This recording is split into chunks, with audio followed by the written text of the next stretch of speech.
안녕하세요 공잘바 여러분. 오늘의 주제는 빅뱅 이야기입니다. 그 가운데에서도 빅뱅의 개념이 되는 그림은 왜 종 모양으로 그려졌을까 하는 의문에 대한 답입니다.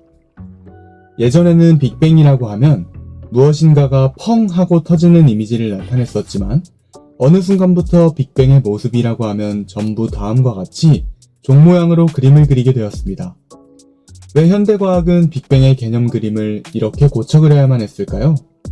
그에 대한 답이 오늘의 영상 주제가 되겠습니다. 빅뱅이라는 생각의 출발은 우주가 팽창한다는 생각에서부터 나온 아이디어입니다. 우주가 현재 팽창을 하고 있다면 이는 가까운 과거에도 팽창을 계속 해왔다는 이야기이고, 시간을 거슬러 과거로 돌아가 보면 과거의 우주는 지금의 우주보다 조금 더 작은 우주였을 테고, 더 먼 과거로 돌려보면 지금의 우주보다도 훨씬 더 작은 우주였을 테고, 이런 추리 과정을 통해서 우주가 과거로부터 지금까지 계속 팽창을 해왔다고 가정해보면 결국은 아주 작은 한 점으로 모일 것이 아닌가? 그러면 지금의 우주는 자연스럽게 이 작은 한 점이 폭발을 함으로써 팽창을 지속해온 것으로 설명할 수 있지 않을까? 하는 가설과 이에 기반한 이론을 말합니다. 그렇기 때문에 지금껏 빅뱅이라 하면 무엇인가 대폭발을 일으켜서 360도 방향으로 방사상으로 흩어져가는 그림으로 표현을 했습니다. 그런데 어느 날 이 그림이 위와 같이 이상한 종 모양으로 바뀌어버린 겁니다. 그 이유는 바로 여러분이 잘 아는 우주 배경 복사와 지평선 문제 때문인데요. 우주 배경 복사는 무엇이고 지평선 문제란 무엇인지 함께 살펴보는 시간을 갖도록 하겠습니다. 먼저 우주 배경 복사란 우주의 배경을 이룰 만큼 우주를 꽉 채우고 있는 복사열 혹은 복사 에너지를 일컫는 말입니다. 복사라는 것은 무엇의 사본을 만드는 복사가 아니고 한자로는 폭사라고 쓰고 복사라고 읽습니다. 즉 우주 배경 복사라고 할 때의 복사라는 말은 원래는 폭사라고 읽어야 하는 한자 말인데, 폭이라는 글자는 수레바퀴에서 바퀴살이 모이는 원통 굴대를 말하는 한자 말입니다. 바퀴살은 굴대통을 중심으로 사방으로 뻗어나가므로 복사 에너지란 360도 방사상 혹은 방사형으로 퍼져나가는 열 에너지 혹은 빛 에너지란 말이 됩니다. 한편 복사는 영어로는 라디에이션이라고 하는데, 이 라디에이션이라는 영어 단어는 한글로는 방사라고 번역되고 있고, 또 방사는 전자파나 입자선, 중력파 등을 방출하는 것을 가리키는 말이라고 해석되어 있습니다. 그래서 복사라고 하지 말고 방사라고 표현하면 누구나 쉽게 알아들을 것을 굳이 복사 또는 폭사라고 어려운 단어를 골라 써서 사람들을 헷갈리게 만들고 있는 겁니다. 자, 이제 우리는 복사라는 말의 뜻을 배웠고 복사가 사실은 방사라는 의미도 알게 되었습니다. 그러면 복사 혹은 방사 에너지는 어떻게 생겨나오는 것일까요? 물질이 가열되면 물질을 이루는 분자 원자들의 움직임이 격렬해지고, 여기에서 생긴 열은 전자기파를 내뿜는 전자기 에너지로 바뀌어 나옵니다. 빛은 곧 전자기파이므로 열 에너지는 전자기파인 빛 에너지로 바뀌어 방사 혹은 폭사되는 것입니다. 전자기파는 우리 눈에 보이는 가시광선 이외에도 감마선, X선과 같은 초단파로부터 시작하여 자외선, 가시광선, 근적외선, 원적외선, 마이크로파, 라디오파 등으로 각기 그 파장 대역을 달리하는 여러 스펙트럼으로 이루어져 있습니다. 다시 말해 빛이란 좁은 의미에서는 가시광선, 즉 일반적으로 사람이 볼 수 있는 영역의 전자기파를 의미하지만, 넓은 의미에서의 빛은 전파, 적외선, X선 등 모든 영역의 파장 대역을 포함하는 전자기파를 말합니다.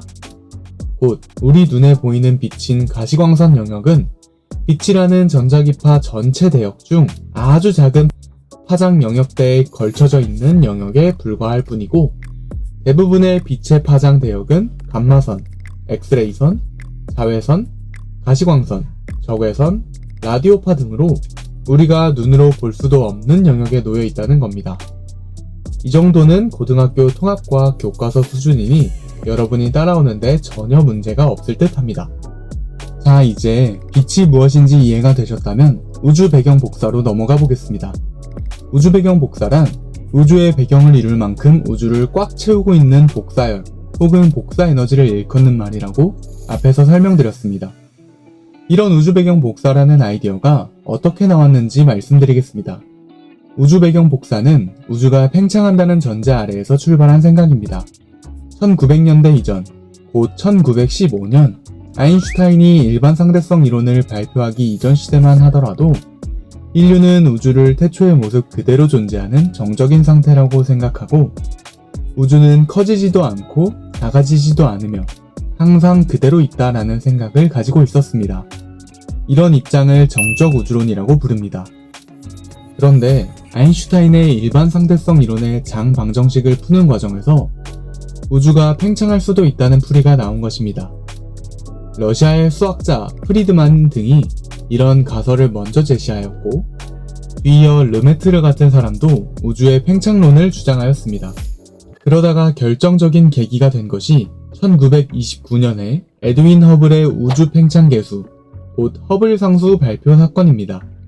허블은 헨리에타 리빗이 발견한 변광성 등을 이용하여 은하까지의 거리를 알 수 있다고 주장하고 또한 베스토 슬라이퍼가 그 이전에 발견한 적색 편의 현상을 도플러 효과로 해석하여 이를 우주가 서로 멀어져가는 증거라고 주장하는 이론, 곧 허블 법칙이란 것을 발표합니다. 그리하여 우주의 팽창은 현대 세속과학을 지배하는 이데올로기 내지는 패러다임이 되고 과학자들의 관심은 우주가 정말 팽창하는지의 여부와 그 증거를 발견하는 데 온 힘을 쏟게 되는데요. 그러다가 마침내 1964년에 벨 연구소의 연구원이던 아노 펜지어스와 로버트 윌슨이라는 인물이 빅뱅의 증거인 우주 배경 복사를 발견하였다 라고 주장하는 사건이 생겨납니다. 사연은 이렇습니다. 1964년 벨 연구소에서 일하던 펜지어스와 로버트 윌슨은 위성에서 보내오는 약한 전파 신호를 좀 더 잘 잡아내기 위해 안테나 수신기에 들어오는 잡음 문제를 해결하려 노력하고 있었습니다. 이 잡음은 하늘의 모든 방향에서 수신되었기 때문에 그들은 이것이 안테나 문제일 것이라 생각하고 안테나를 청소하는 등 여러가지 방법을 동원하다가 이것이 우주론에서 그토록 찾아 헤매던 빅뱅의 흔적이 아닐까 하는 생각을 하게 되고 이론 물리학자들의 도움을 받아 이를 논문으로 발표하게 됩니다. 급기야 이 둘은 1978년 이 우주의 잡음 발견 공로로 노벨 물리학상을 수상하게 되는데요. 이게 그 유명한 우주 배경 복사의 발견 스토리 내용 전부입니다. 아노 펜지워스와 로버트 윌슨의 우주 배경 복사 발견을 빅뱅의 증거라고 굳게 믿게 된 세속과학계는 빅뱅 우주론을 시발점으로 하는 우주 진화론을 발전시켜오며 오늘날의 표준 우주 모형론에까지 이르게 된 것인데요. 정리하자면 현대 우주론에서 말하는 우주의 배경 복사란 우주의 모든 방향으로부터 뿜어져 나오는 같은 주파수 대역의 전자기파를 의미합니다. 그럼 우주에서 균일하게 전해져 오는 전자기파가 존재한다는 사실이 어떻게 빅뱅의 증거가 되느냐, 이 점이 궁금하실 터입니다. 물질이 가열되면 열을 냅니다. 열을 낸다는 것은 물질의 분자를 이루고 있는 원자, 그리고 원자핵을 이루고 있는 각 입자들이 들뜬 상태가 되어 격렬히 운동을 한다는 것을 말합니다. 이런 열을 전달하는 방법에 세 가지가 있습니다. 전도, 대류, 복사가 그것인데요. 간단히 말해 전도는 직접 물체와 닿아서 뜨거움을 느끼는 것입니다. 뜨거운 커피잔을 손으로 잡으면 손이 따뜻해지는 원리가 곧 전도입니다. 대류는 더워진 공기에 의해 따뜻함을 느끼는 원리입니다. 난로의 열기에 의해 달아올라 더워진 방한 공기가 나의 피부에 닿아 덥게 느끼는 현상이 대류입니다. 곧 열전도는 물체가 직접 맞닿아 있으므로 열 대류는 공기를 매개로 하여 간접적으로 열을 전달하는 방법입니다. 이에 반해 열복사는 열을 내는 근원, 곧 열원이 전자기파를 내보내고 이 전자기파를 다른 대상이 흡수하는 과정을 통해 열이 전해지는 현상을 가리킵니다. 즉, 복사는 공기라는 매개물질이 없는 진공 상태에서도 열이 전달되는 특징을 가지고 있어서 우주 공간을 가로질러 태양 등 다른 항성, 은하의 전자기파 에너지가 우리에게 전달이 되는 것입니다. 지구가 태양으로부터 열 에너지를 전달받는 것이 열 복사의 대표적인 예가 되겠습니다. 정리하자면 열 복사선은 눈에는 보이지 않는 적외선이라는 일종의 전자파로서 태양, 이글거리는 숯, 전열기의 니크롬선이나 사람의 몸에서도 나오고 있는 전자기파를 말하는 것입니다. 정리해보겠습니다. 우주 배경 복사라는 것은 위키피디아의 설명을 빌리면 우주 전역에서 발견되는 약 160GHz의 주파수를 가진 전자기파 복사입니다. 이는 세속과학의 주장에 따르면 과거 뜨거웠던 우주에서 발생한 빅뱅의 잔재이며 현재까지 남아 전파의 형태로 관측되고 있다고 해석되는 현상을 말합니다. 즉, 이런 우주 배경 복사를 예측한 인물이 있었다고 합니다. 미국의 물리학자 조지 가모프가 바로 그 사람인데요. 이 사람은 그 전에 우주 팽창을 주장하였던 러시아의 물리학자 프리드만의 제자입니다. 조지 가모프는 만일 빅뱅이 있었다면 이 빅뱅은 아주 고온의 상태에서 출발하였을 거라는 가정을 해보았습니다. 빅뱅 순간 형성된 고온, 고압의 플라즈마 상태이던 초기 폭발의 잔재들이 이후 시간이 흐름에 따라 우주가 팽창하면서 백수십억 년 동안 식어왔고, 이렇게 차가워진 폭발의 에너지는 지금의 우주 공간을 아주 차가운 빛의 형태, 즉 파장이 늘어난 마이크로파 형태로 채우고 있을 것이라고 예측을 한 것입니다. 그리고 이후에 실제로 아노 펜지어스와 로버트 윌슨의 발견에 의해 우주 모든 방향에서 2.7켈빈의 온도에 해당하는 우주 배경 복사가 관측되었으니 빅뱅은 증명되었다 라고 주장하는 것인데요. 현재 차가운 우주가 발견되는 것은 곧 우주가 과거에 뜨거웠고 매우 균일한 상태였다는 것을 간접적으로 보여주는 증거이다. 고로 빅뱅은 사실이었다 라고 주장하는 입장을 말합니다. 그런데 이 우주 배경 복사의 주장에는 근본적이고도 치명적인 오류가 숨겨져 있었습니다. 바로 지평선 문제인데요. 빅뱅 우주론 전체를 부정하게 만들고 이론 전부를 뒤집어 놓을 만한 중요한 문제라 오랫동안 세속과학계를 골치 아프게 했던 지평선 문제. 지평선 문제란 무엇인지 살펴보겠습니다. 먼저 위키피디아의 설명입니다. 지평선 문제 또는 균질성 문제는 대폭발 이론 내 물리 우주론의 미세 조정에 대한 문제로 초기 상태가 균일할 이유가 없는 상황에서 인과관계가 없는 지역 간의 균질성이 관측된다는 문제이다. 지평선 문제는 보통 급팽창 이론으로 설명하며 가변 광속 이론이나 순환 모형도 해결책으로서 제한되어 있다. 다음은 나무위키입니다. 우주 배경 복사의 온도는 방향에 따라 10만 대 1의 차이만을 보이고 이는 18미유켈빈에 해당한다. 이는 현재 관측 가능한 우주 내 영역이 열평형을 이룬 시점이 과거에 존재하였다는 것을 의미한다. 예컨대 뜨거운 물이 담긴 찻잔에 차가운 얼음을 집어넣는다면 얼음을 중심으로 열 교환이 이루어져서 결국에는 찻잔 내의 물은 열평형을 이루게 되는 것과 동일한 원리이다. 하지만 정보의 교환의 속도는 빛의 속도를 넘어설 수가 없으므로 지평선을 넘어서는 거리를 사이에 둔 두 지점의 우주 공간은 한 번도 정보가 오간 적이 없는 곳인데 두 지점의 온도가 열평형을 이루고 있다는 것은 불가능하다. 이렇게 우주의 두 끝 지점 사이에서 열평형이 일어나는 것을 설명하지 못하는 빅뱅 이론의 문제점을 지평선 문제라고 부른다. 지평선 문제를 쉽게 설명하기 위해 예를 들어보겠습니다. 따뜻한 커피 한 잔을 마시기 위해 컵에 커피 가루를 넣고 뜨거운 물을 부어 넣었습니다. 컵 속에는 뜨거운 커피가 가득해졌습니다. 그 다음 냉장고에서 찬 우유를 꺼내 커피에 부어 넣었습니다.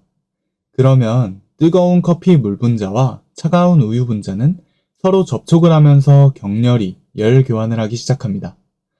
뜨거운 커피 물 분자는 차가운 우유 분자에게 열을 빼앗기고 차가운 우유 분자는 뜨거운 커피 물 분자의 열을 빼앗아 서로 열 평형을 이루어 나갑니다. 약간의 시간이 흐르면 이제 커피잔 속의 커피는 딱 마시기 좋은 따뜻한 음료가 되었습니다. 그런데 여기서 시간이 좀 더 지나면 내 커피잔 속의 커피는 전체적으로 내가 있는 방 안의 온도와 거의 같아집니다. 이 역시 열평형을 이루는 것인데요. 그리고 내가 머무는 방은 시간이 지남에 따라 냉난방을 계속하지 않는 한 바깥 온도와 비슷해집니다. 이런 식으로 물질들은 끊임없이 상호간 열교환을 통해 열평형을 이루어 나가는 것입니다. 그런데 빅뱅의 우주 배경 복사의 경우에는 최초의 물질 분자 원자들이 서로 열교환을 할 시간이 없었다는 것이 문제가 됩니다.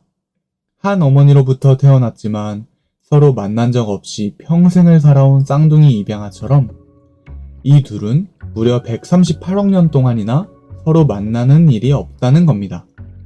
왜냐하면 빅뱅 직후 하나는 이 방향으로, 하나는 저 방향으로 서로 반대 방향으로 흩어져서 100수십억 년 동안을 만나지를 못했는데 어떻게 분자끼리 부딪히면서 열교환을 할 수 있었나 하는 것이 바로 지평선 문제입니다.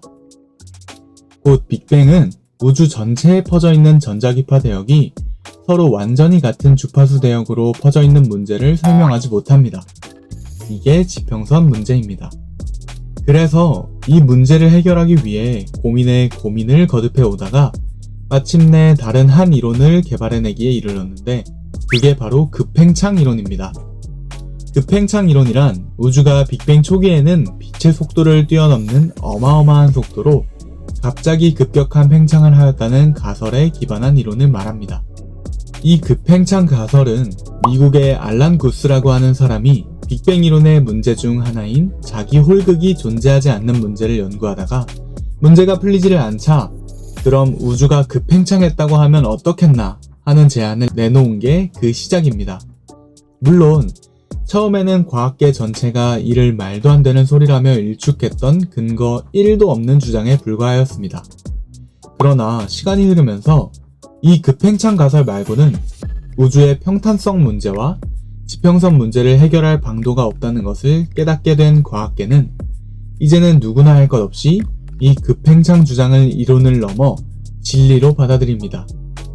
한때 대학 졸업 후 대학의 물리학 강사직도 얻지 못해 전전긍긍하다 증권회사라도 취직하려던 사람이 주장한 뜬금없는 생각, 곧 그러면 이러면 설명이 되지 않겠느냐 하고 내놓은 주장이 현대 우주론의 정설이 되어버린 우픈 이야기가 바로 이 급팽창 이론입니다.